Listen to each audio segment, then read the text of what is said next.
Tom Thiersch, Jefferson County. On your consent agenda, again this morning, you have brought back the Resource Conservation Manager proposal to consider.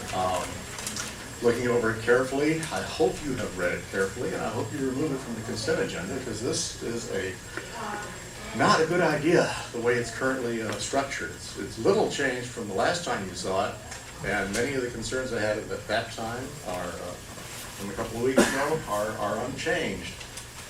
Actually, it's a little bit worse than it was the last time, as far as I can tell.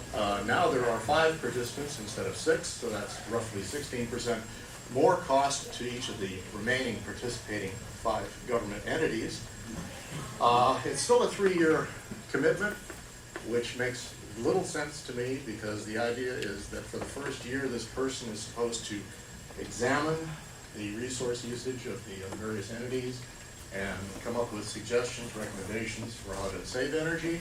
Great idea. Why do you need somebody for 2 more years to look over your shoulder to see that you're actually following the recommendations and paying them $100,000 a year for the privilege of doing it? It makes very, very little sense to me. If you can't learn the lesson in the first year and follow it, then I don't see the point in going on for 2 more years. And I'll give you an example. That computer outside the room is still on. Nobody's using it. How many months does it take you to pay attention to the fact that that thing is costing you money every day that it's on and nobody's using it? Apparently you haven't learned that lesson, so how are you going to learn the lessons from somebody that you're paying $100,000 a year for the same kind of information? I don't know. Bothers me a lot. Let's look at the other parts of this proposal. The original estimate was that there would be 0% savings in the first year. Now, to make the numbers work a little better, it's been bumped up to a 2% savings the first year. Magic. The additional years were forecasted 5% savings. Now that number's been bumped up to 8% in order to make the numbers work. Again, a little bit of magic, a little playing with the numbers.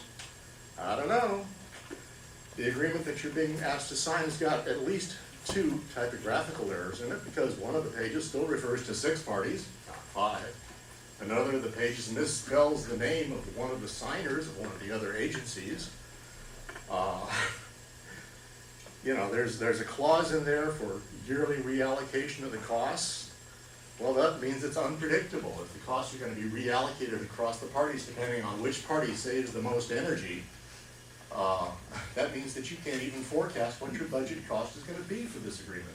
This whole thing is it's poorly thought out. It's a bad idea. And by the way, $6,000 to buy a computer for a consultant that should already have their own computer? $1,500 to train an expert consultant? That's insane. Sorry.